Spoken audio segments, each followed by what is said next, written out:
Nesta edição, o programa TVDH fala sobre o 13 de maio e a invisibilidade de negros e negras no Brasil.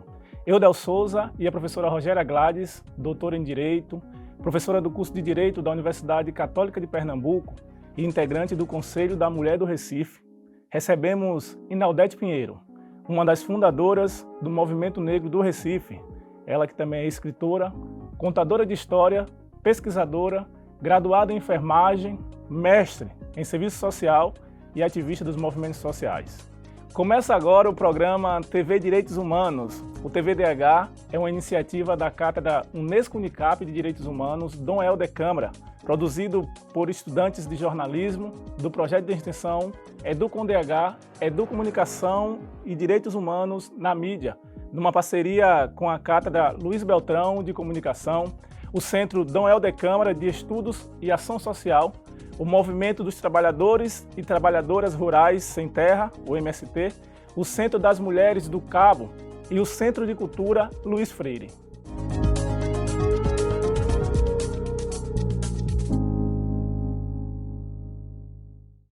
Quando você ouve falar sobre o 13 de maio, o que vem à sua mente? Uma data de celebração ou de reflexão? Para muitos intelectuais e integrantes de movimentos negros, a data não é sinônimo de libertação dos povos escravizados. Ao contrário, representa apenas o interesse de uma sociedade branca com privilégios e poderes ratificados pela Lei Áurea.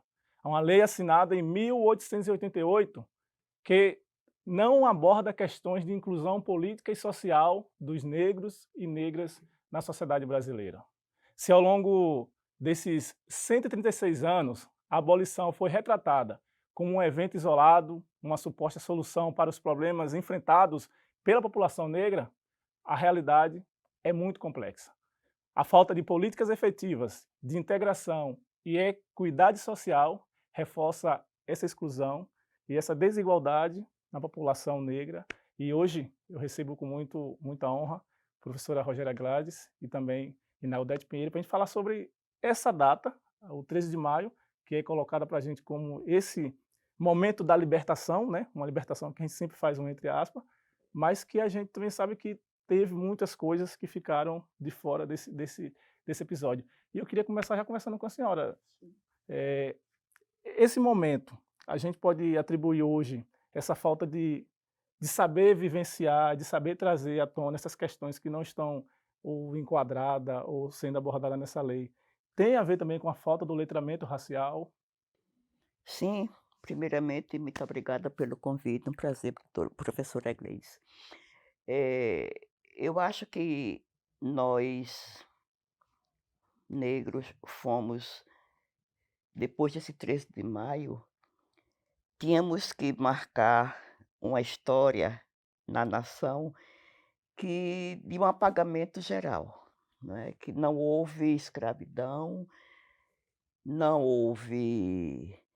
E essa escravidão foi lenta, há quem diga, né, se houve escravidão, essa foi lenta, e que estava tudo bem, né, que a África era muito ruim, melhor ter sido escravo no Brasil. E muita gente acredita nisso, talvez até hoje, em minoria, mas muita gente pensava nessa história porque estava escrito, estava dito, repetido. Então, o 13 de maio, quando aconteceu. Antes eu ficava muito chateada quando eu via os mais velhos ainda lembrar, dizer a princesinha, Dona Isabelzinha, Dom Pedrinho, mas hoje eu compreendo, porque hoje, você ser escravo e amanhã você ser escravo na expressão, né, de submissão, de obediência, de pedir de joelho, de licença para tudo. E no dia seguinte não ser mais, fez uma diferença para essas pessoas, embora que tenham saído descalço, né, quase nus, sem trabalho, porque não lhes foi dado absolutamente nenhum nada, né, que pudesse caminhar com seus próprios pés.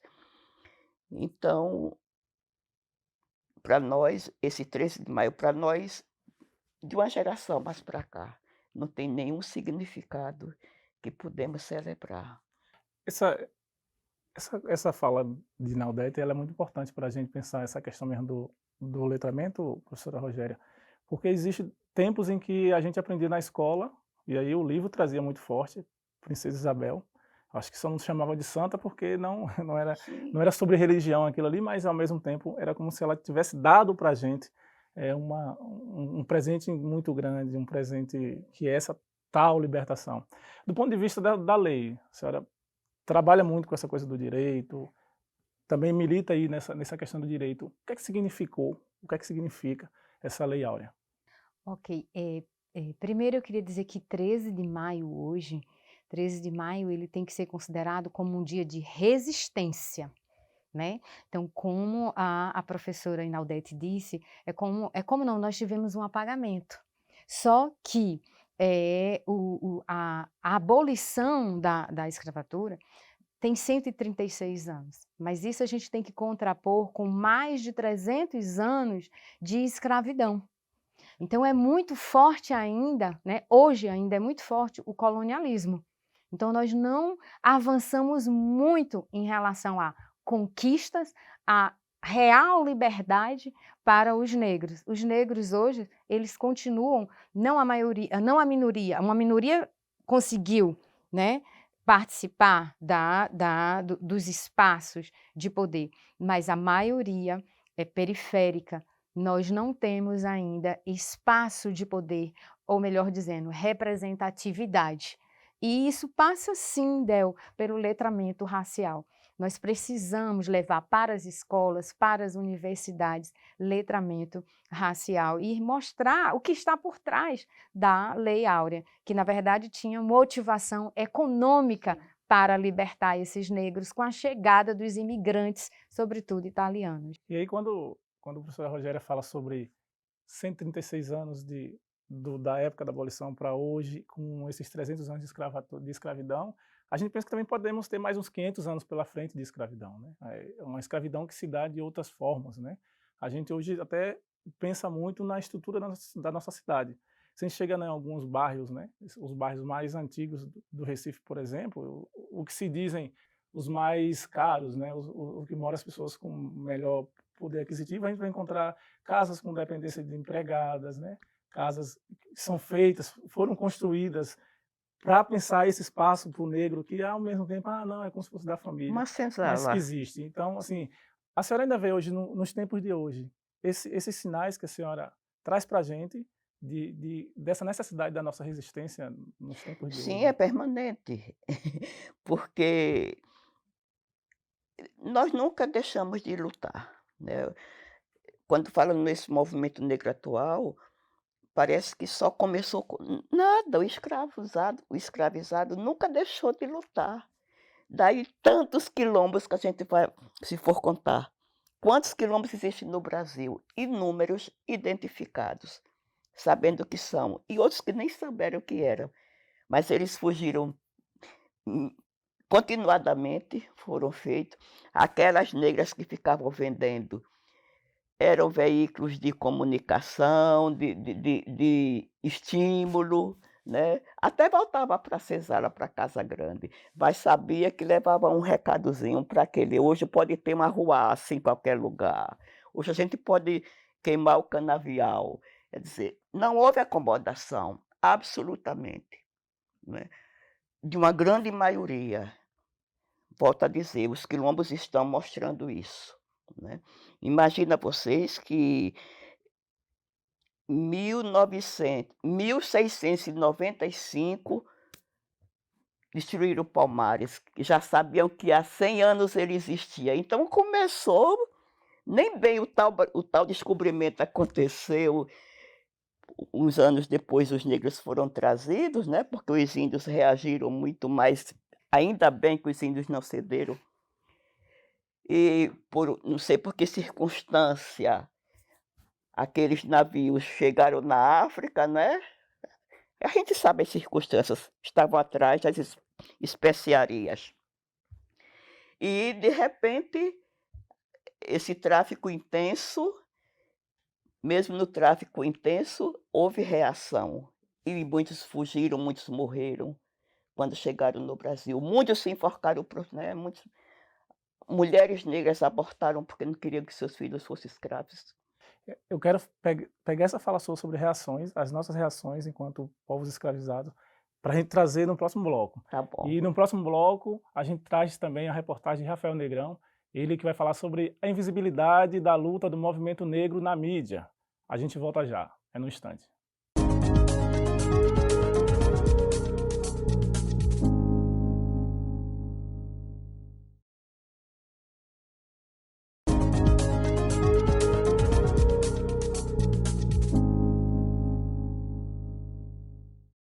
Estamos de volta com o segundo bloco do TVDH, que nesta edição fala sobre o 13 de maio e a invisibilidade de negros e negras no Brasil. A gente saiu do primeiro bloco falando sobre, e Naudete trazia a questão de como a gente resiste e como a gente resistimos, né? E ela é prova viva disso, ela resistiu tanto. E essa resistência tem muitos aspectos da sociedade que a gente não percebe também como instrumento, professora Rogéria. A gente tem aí várias ou instrumentos mesmo de leis, de incentivos fiscais e outros incentivos que às vezes são criticados por uma população, a gente sabe muito bem quem é essa população, e que às vezes falta também da gente esse ir e defender isso, brigar com isso. Como é que você vê essa questão da resistência que Naudete traz e que a gente também sente como necessidade de sobrevivência nesse mundo tão... Eu acho importante, e aí eu traria como um símbolo da resistência a lei de cotas, né? A lei que está permitindo que estudantes negros e negras rompam com essa estrutura, né, da mãe que foi trabalhadora doméstica, da avó que foi trabalhadora doméstica. Então, eu escuto muito como professora universitária, professora, eu sou a primeira mulher da família que estou na graduação, então é uma honra muito grande, sabe, ensinar e fazer parte dessa nova história. Então, hoje eu olho a sala de aula e fico feliz com a heterogeneidade de etnia, de raça e de gênero dentro da sala E de que aula. pena, né? Que pena que hoje tem tantos discursos contra esses incentivos que tem Ainda. do governo ainda, né? E discursos mesmo com base mesmo, teóricos, que fazem discurso contra a própria lei de cota e outras leis, né? Sobre essa questão do apagamento, né? O apagamento da visibilidade mesmo, da nossa presença na sociedade, da necessidade de subsistirmos, a gente tem uma reportagem que fala sobre essa invisibilidade da luta racial dos negros na mídia. Vamos acompanhar a reportagem de Rafael Negrão. A Angola Comunicação tem 5 anos de existência. É uma agência formada por mulheres do Nordeste do Brasil que desenvolve trabalhos nas áreas de planejamento estratégico, criação de campanhas, editoração, design gráfico, assessoria de imprensa e produção de conteúdos para as redes sociais, entre outras atividades. Quem explica como surgiu a agência é a sua idealizadora, a jornalista Catarina de Angola. A Angola Comunicação é uma agência de comunicação que este ano, 2024, faz 5 anos. Temos uma equipe hoje formada por mulheres de vários estados aqui do Nordeste. E a Angola Comunicação surgiu muito da necessidade da minha experiência, que já vinha trabalhando com organizações não governamentais, mas aí que, enfim, os trabalhos foram chegando, eu fui consolidando também esse trabalho, e aí senti a importância da gente poder dividir também esse trabalho, trabalhar com outras pessoas, para poder que a gente pudesse alargar esse trabalho. E muito voltado para o campo das organizações sociais. Como eu já fui muito assessora dentro de algumas organizações, especialmente aqui de Pernambuco e do Nordeste, eu tive do outro lado, né? De sentir a necessidade, por vezes, de contratar um serviço de uma agência, de uma empresa de comunicação, e perceber que os profissionais, para atuarem nesse campo, por vezes, precisam de um pouco mais, não só de sensibilidade, mas de conhecimento mesmo de como funciona o campo desse campo social, de movimentos, das organizações sociais, e até também do alinhamento político, né? A jornalista e consultora Catarina de Angola revela ainda qual é o papel da agência no enfrentamento ao racismo e descreve os desafios de ser uma mulher negra empreendendo no mercado da comunicação. Mas a equipe que está ali no dia a dia, né, acompanhando o nosso trabalho, é uma equipe formada por mulheres, até por eu ser mulher no mercado de trabalho e sentir também os desafios que a gente enfrenta, né? antes de entrar nessa questão antirracista, eu acho que Angola Comunicação entende a comunicação como direito humano.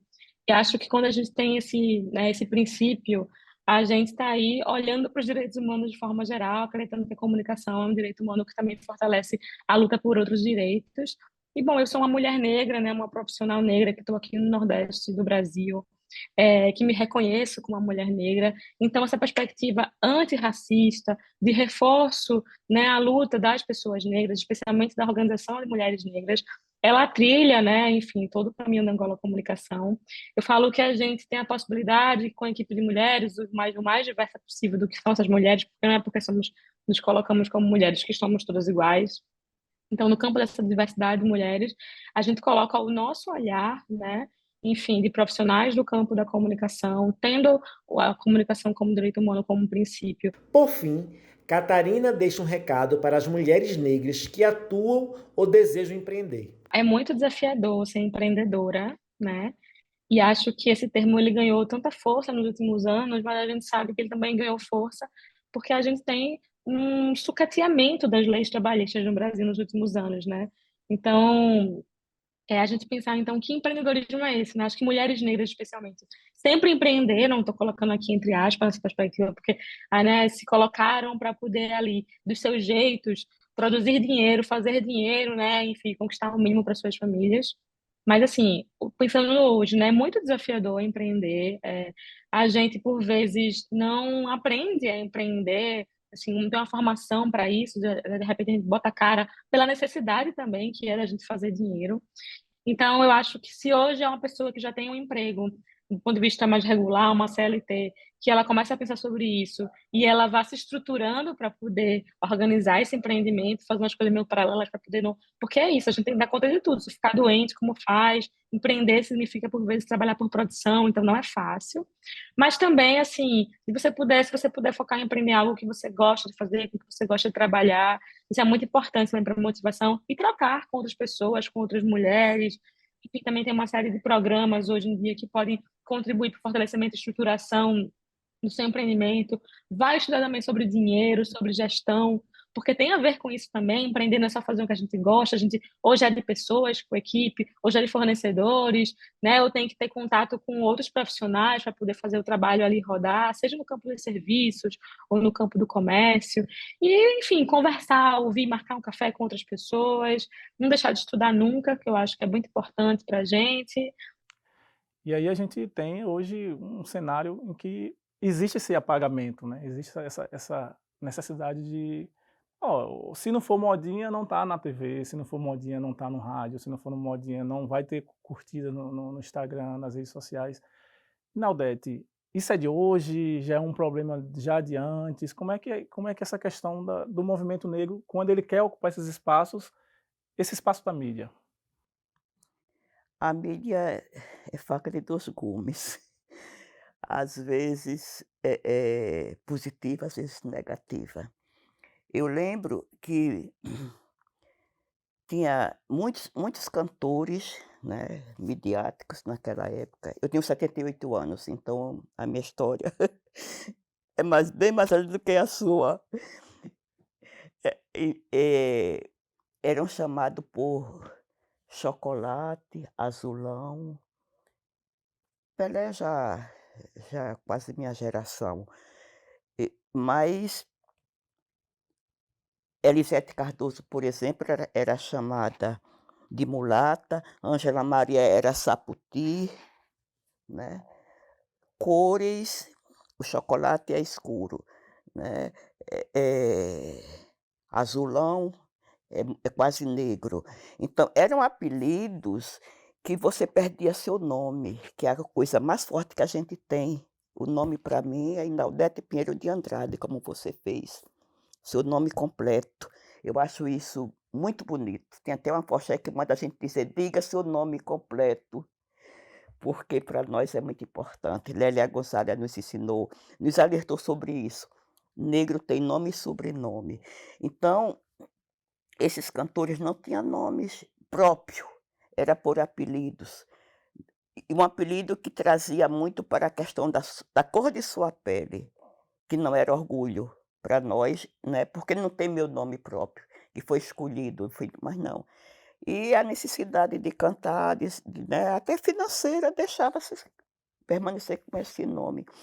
Aí, essas coisas que, assim, para a sociedade fica na sua imagem, né, pejorativa, é uma imagem negativa.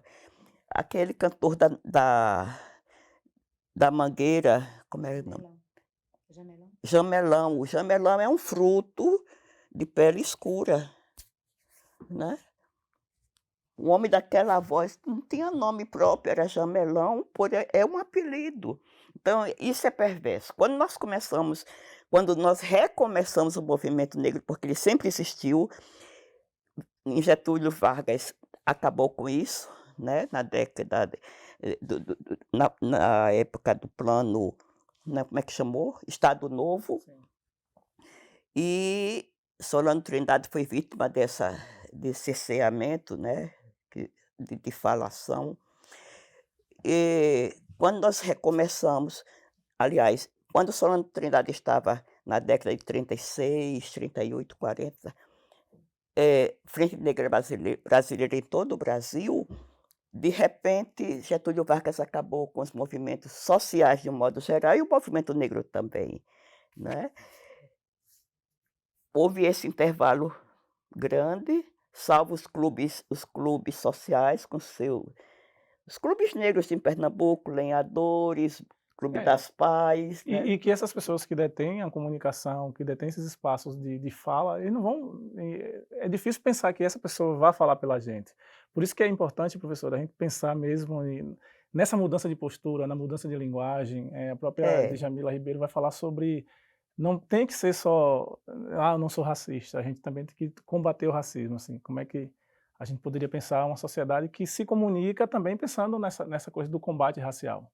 E exatamente. trago o nome delas, né, estava pensando aqui, a Djamila Ribeiro, ela traz um manual antirracista. É, Então hoje nós temos que procurar, né, o letramento racial. O que que não se pode mais dizer, não se admite mais, né, o cabelo é crespo, tá, então não dá mais para utilizar estereótipos. Então o que a professora Inaldete trouxe foram, né, vejam, nós não lembramos o nome, nós vamos chamar e lembrar pelo que o estereótipo foi colocado é. naquela pessoa.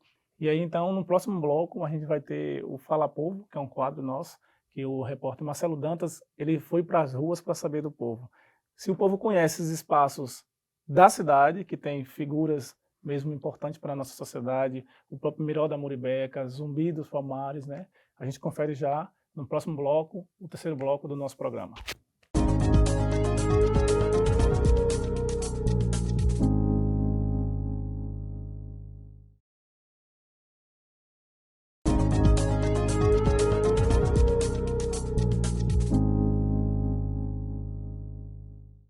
Estamos de volta com o terceiro bloco do TVDH, que nessa edição fala sobre o 13 de maio e a invisibilidade de negros e negras no Brasil.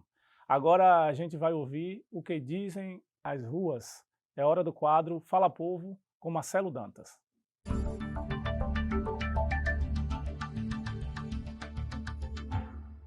O período da escravidão no Brasil deixou profundas cicatrizes e feridas abertas até os dias de hoje. Um exemplo é o epistemicídio negro, uma junção de processos históricos e sociais que buscam negar e apagar o conhecimento e a cultura da população negra. Por exemplo, você já parou para pensar por que num país com tantos jogadores de futebol negros, os técnicos, na sua maioria, são brancos, ou ainda porque o nome de ruas e de avenidas pouco se referem à negritude brasileira? Por isso, a valorização dos saberes e histórias afro-brasileiras tem papel fundamental na construção e reconstrução do pensamento do país. Diante disso, o TVDH veio às ruas do Recife visitar as estátuas em homenagem a Miró da Muribeca, Naná Vasconcelos e Zumbi dos Palmares, perguntar se as pessoas conhecem essas importantes figuras. Eu nunca parei, né, para dar uma olhada. Realmente eu desconheço, não vou mentir. Aqui, essa daí realmente eu não conheço. Não sei. Mas você conhece Zumbi dos Palmares? Conheço sim.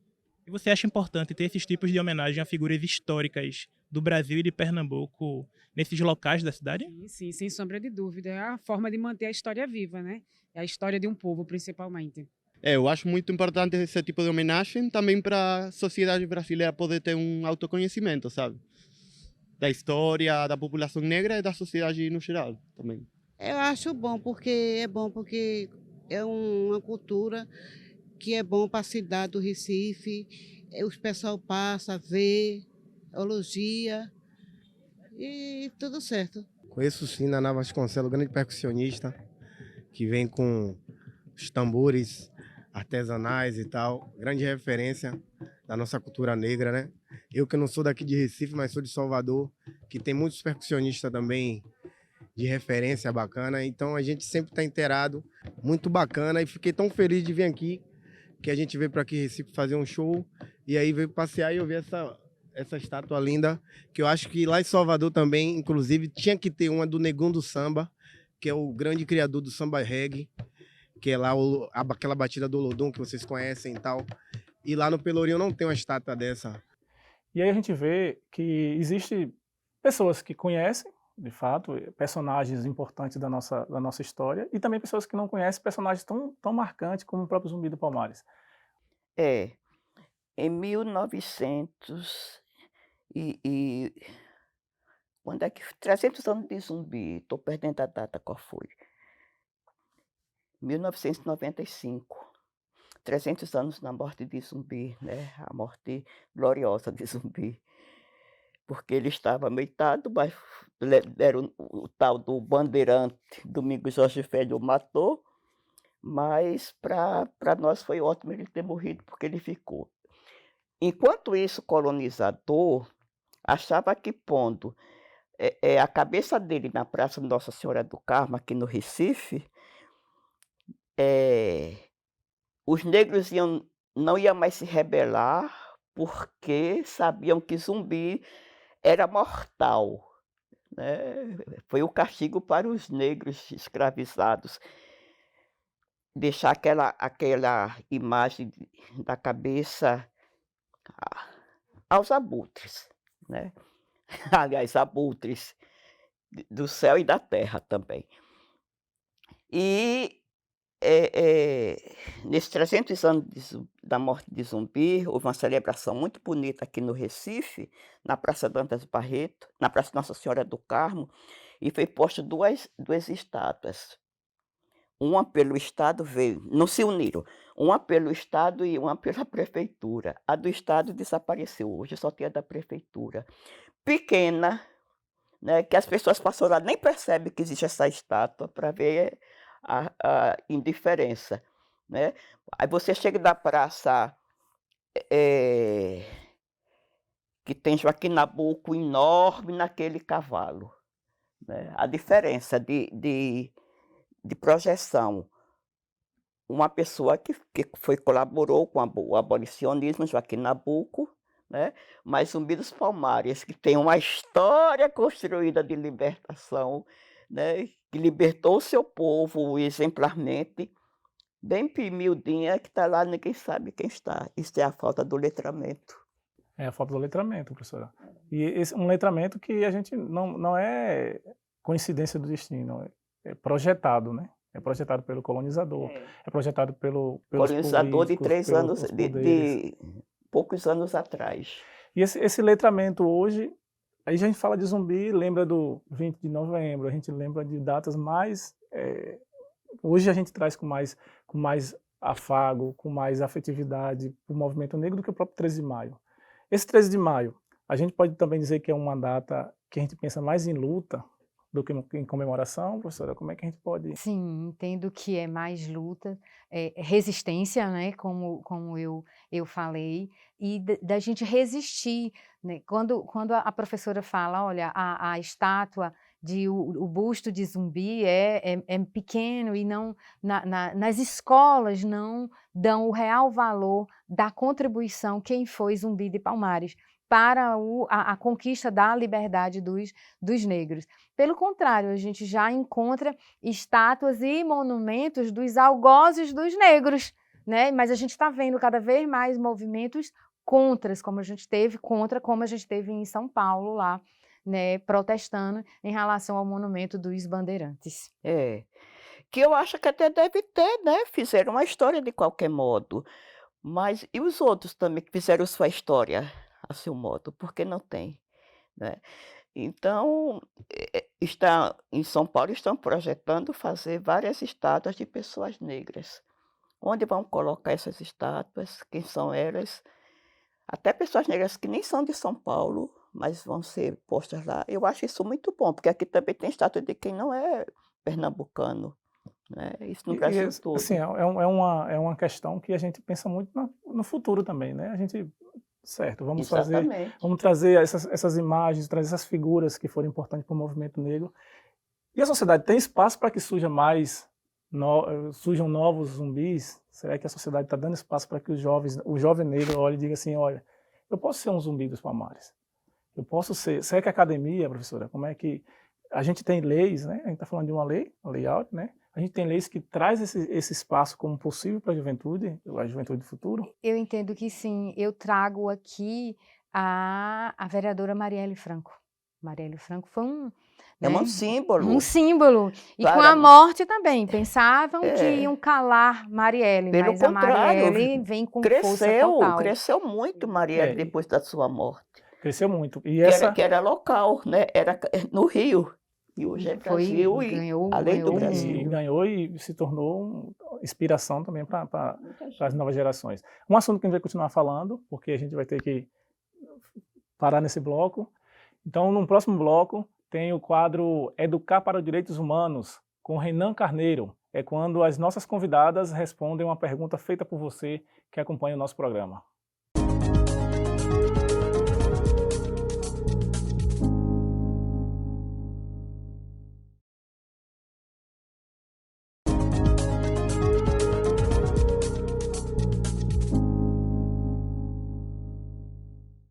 Estamos de volta com o quarto bloco do TV Direitos Humanos, que nesta edição fala sobre o 13 de maio e a invisibilidade de negros e negras no Brasil.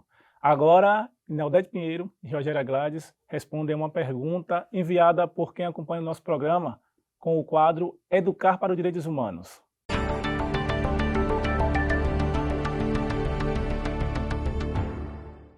No dia 13 de maio, nós recordamos automaticamente da abolição da escravatura aqui no nosso país.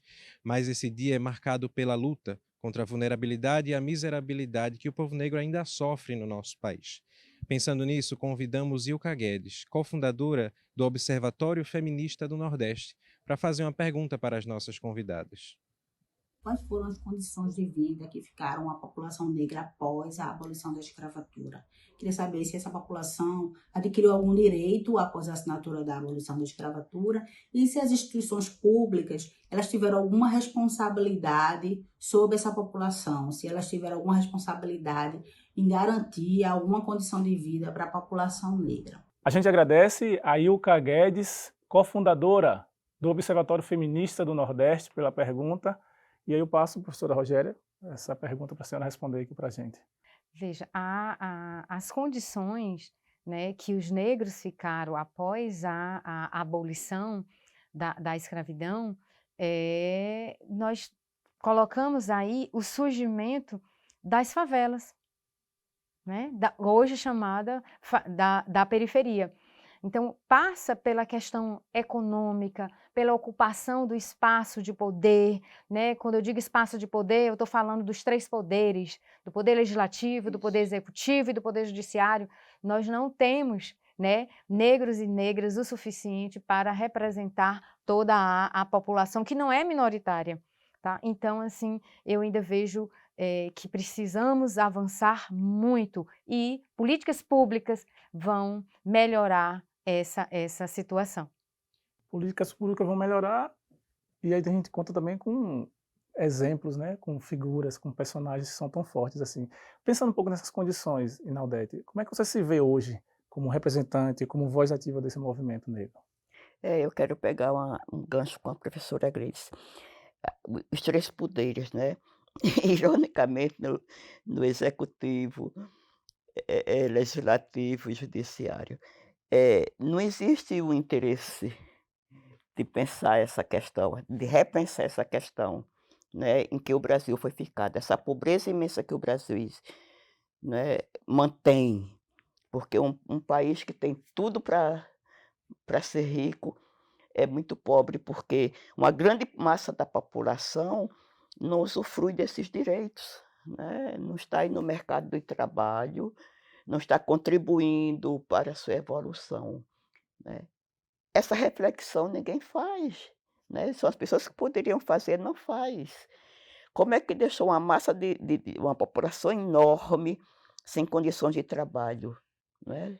Só deixou no trabalho mais inferiorizado, né, na cozinha, no campo, se é no campo é como capataz, infelizmente é isso que querem, parece, da gente. E assim, isso é muito forte, porque você tem um movimento que tiram as pessoas, tira os negros das suas vivências, das suas vidas, dos seus lares, e transforma-os em escravizados, e aí depois surge uma lei que diz assim: vocês estão livres, vão-se embora Se e virem. se virem. Assim, é um cenário muito caótico, professora. E hoje, né, eu vou trazer para hoje, o cenário continua precarizado. Se a gente coloca aí, né, um marcador, né, vamos colocar marcadores de gênero, raça, né, a questão do capital e da classe, né, o perfil do trabalhador hoje que é precarizado, ele é jovem, ele é negro e ele é periférico, e ele tem uma bicicleta e carrega uma mochila nas costas. Ele não é formalizado, ele está na grande massa dos trabalhadores precarizados. E isso porque a gente está falando, a gente está olhando para o nosso estado, para a nossa região e falando da nossa própria região. Porque se a gente for olhar para o país, a gente vai ter mais um elemento aí que é nordestino, né? Então, Sim. o nordestino também está nesse movimento de que é precarizado, de que é também escravizado. Olha, está muito ligado também à questão da cor da pele, né? A gente não pode fugir Sim, disso, sem né? dúvida. E é o primeiro atingido pela bala, né. E há quem diga que não, mas sim, a estatística não pode ser, por mais que ela queira, que o estatístico profissional queira dizer que não é verdade, mas está lá comprovando. A senhora hoje se sente segura? Ou a senhora, por exemplo, eu imagino que para vir estar com a gente aqui hoje, a senhora teve que se deslocar da sua casa para vir até aqui. A senhora se sente segura? Eu não tenho que ter medo não, sabe, pode acontecer, mas eu aprendi a me manter sem medo, senão eu não vivo, né, não posso também viver de medo. Mas eu tenho um filho, né, um filho rapaz, já de 38 anos, e quando ele saiu eu tinha muito medo, porque era um adolescente, depois um jovem, né, e qualquer momento eu tinha assim, quando ele virava a maçaneta de casa, quando chegava, que alívio à noite, meu filho voltou para casa, porque todas as mães negras e pais negros, essa apreensão é permanente. E a gente, com todos esses sentimentos, a gente é aconselhado a se agarrar em uma lei que foi feita lá em 1888, que a gente sabe que não é suficiente para tanta violência que a gente sofre hoje. Mas, professora Rogéria, calme, Naldete, calme, que essa discussão a gente fala no próximo bloco. Depois do intervalo, então, temos o 5º e último bloco dessa edição do TV Direitos Humanos, que fala sobre o racismo nessa data, representando essa data da libertação dos escravos, mas que também tem muitos pormenores. A gente volta já.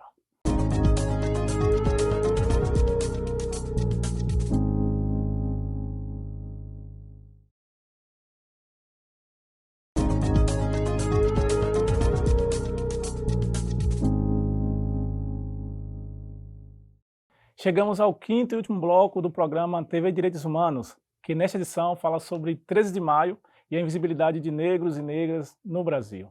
Para isso, contamos com a presença da professora Rogéria Gleides e também da escritora Inaldete Pinheiro, uma das fundadoras do movimento negro aqui do Recife.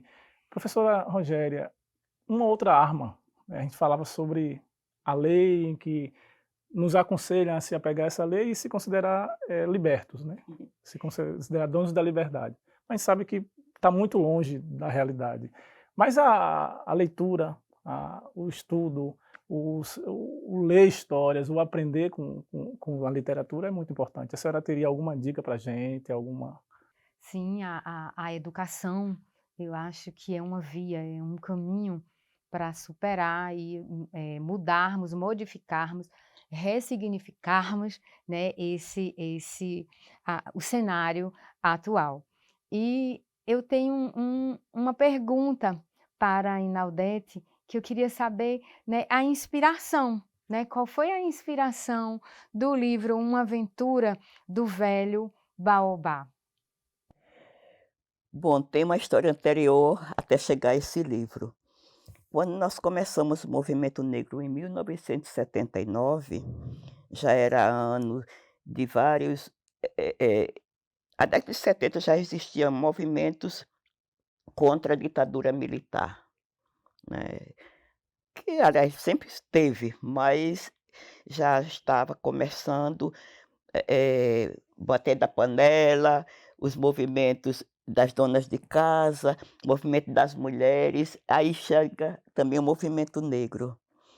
E em 78, Rio, São Paulo, Bahia, explodiu o movimento negro e aqui em Recife nós conseguimos começar, três amigos, Silvio Ferreira, Irene Souza e eu, começamos a convidar pessoas para se reunir. A primeira reunião foi na minha casa.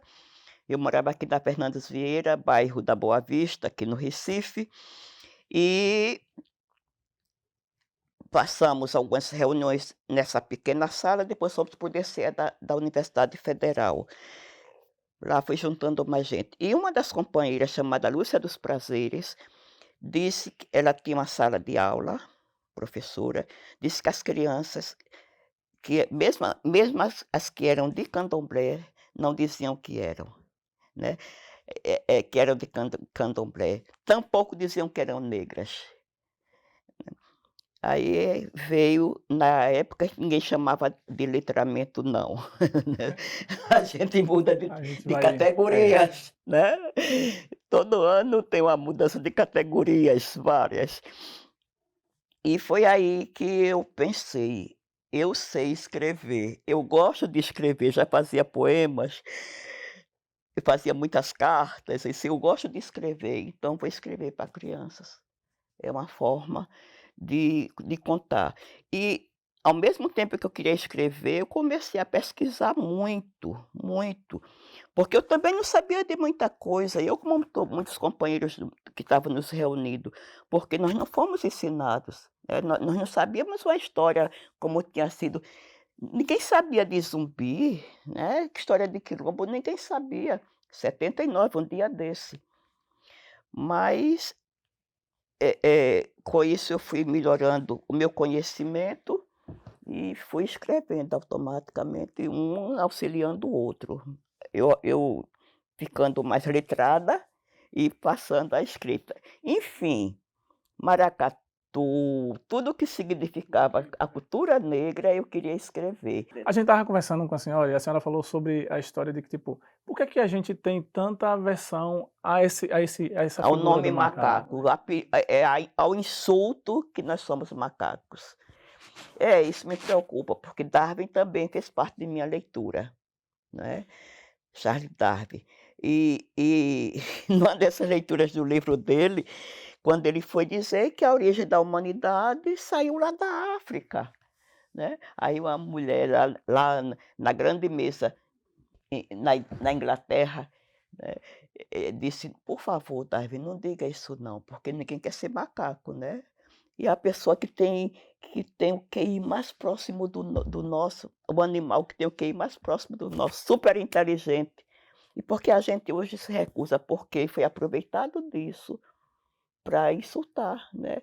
É um animal que anda de quatro, corpulento, né? Avantajado. Não é uma girafa que é esbelta, que é bonita, né? Atraente. E que luta em grupo, né? Luta em companhia dos seus, né, professora? A indicação é minha, eu estou lendo esse livro, Macacos, do Cleiton Nascimento.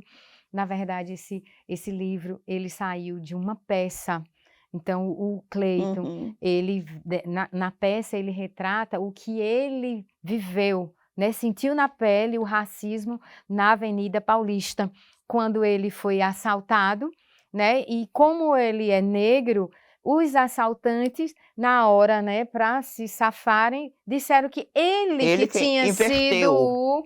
o assaltante. E olha aí a invisibilidade, a população foi agredi-lo. Quem saiu agredido, quem saiu Foi o machucado, assaltado.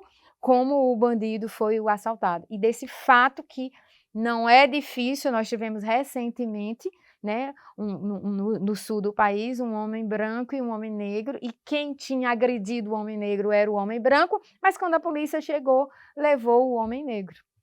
Então, assim, é a minha Essa é a dica de história. leitura. Gente, infelizmente, o nosso programa ele já vai se encaminhando para o seu final. E eu queria deixar uma pergunta para vocês responder mesmo já em forma de despedida do nosso programa, que tem uma música muito bonita que fala sobre a tal liberdade. E eu queria perguntar, pensando mesmo no 13 de maio, né? A gente tem muita coisa para lutar, e essa data também é um pontapé para a gente, né? Não pode também descartá-la totalmente. Sim. E aí eu queria perguntar para a senhora, deixar já essa pergunta em forma de agradecimento e de despedida do nosso programa, o que é que eu vou fazer com essa tal liberdade? É o nome da música, a frase da música. É usá-la, com autoestima saindo por todos os poros, não é? Sem esquecer de estar atualizado, né, de se informar, procurar o letramento que nós temos todo dia que está com ele atualizado, não é? E ir para frente. Leia o Baobá, que faz parte da nossa história, viu? Esse livro está bem querido. Professora Rogéria, o que é que a gente vai fazer com essa tal liberdade? Eu costumo dizer, como professora, ser paradigma, ser modelo, né? É uma responsabilidade muito grande enquanto professora de universidade, né? Ser fonte de inspiração para alunos e alunas, sobretudo alunas e alunos negros. Isso é liberdade. Obrigado a vocês por participarem desse programa. A gente Eu fica que muito feliz com a agradeço. presença, Inaldete, professora Muito Rogéria. obrigada, foi uma honra. Foi uma honra. O TVDH é uma iniciativa da Cátedra Unesco Unicap de Direitos Humanos Dom Helder Câmara, produzido por estudantes de jornalismo do projeto de extensão EduComDH, Educomunicação e Direitos Humanos na Mídia, numa parceria com a Cátedra Luiz Beltrão de Comunicação, o Centro Dom Helder Câmara de Estudos e Ação Social, o Movimento dos Trabalhadores e Trabalhadoras Rurais Sem Terra, o MST, o Centro de Mulheres do Cabo e o Centro de Cultura Luiz Freire. Acompanhe a gente nas redes sociais e traga sugestões, anota aí, @programa tvdh.unicap. Também estamos no YouTube, nos canais Jornalismo Unicap, Cátedra Dom Helder Câmara. Lá você encontra outros programas, outras edições aqui da nossa programação, sempre com temas de direitos humanos. Agradecemos pela companhia, até a próxima.